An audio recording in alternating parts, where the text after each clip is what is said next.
Welcome to our channel. Today we how to use Skillshare to teach online easy tutorial step by step clearly.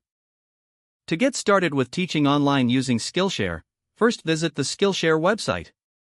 Create an account if you don't already have one.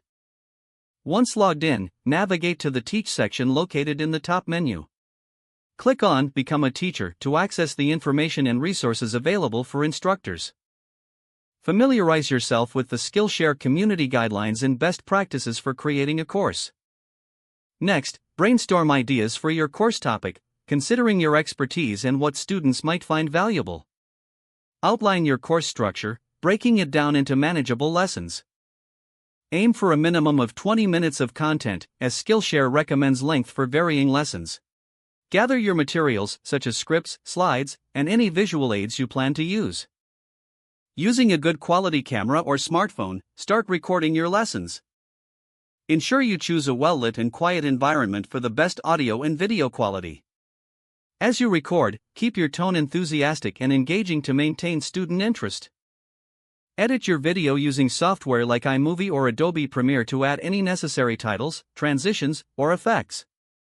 Once you are satisfied with your videos, navigate back to Skillshare and click on Upload your class. Follow the prompts to enter your course title, description, and any necessary tags to help students find your class.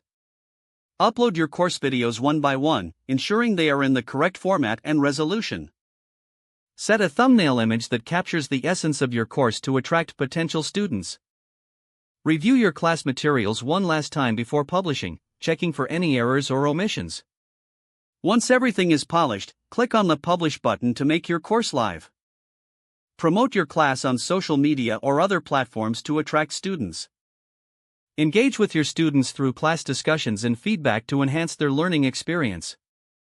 Continue to iterate on your course based on student feedback and improve your teaching strategy as needed.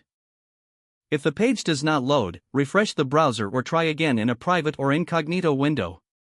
Make sure you are using the correct email address, then retype it carefully to avoid small typos. If your password is not accepted, use the reset option and create a new strong password you can remember. Check your spam folder for verification or security emails, then complete any requested confirmation steps. Enable two-factor authentication if available to improve account security and reduce unauthorized access risk. After signing in, review your profile details so your contact information and settings are accurate and current. If you see an error message, note it down and try again after restarting your device and internet connection. Don't forget to like this video and subscribe to our channel for more step-by-step tech guides.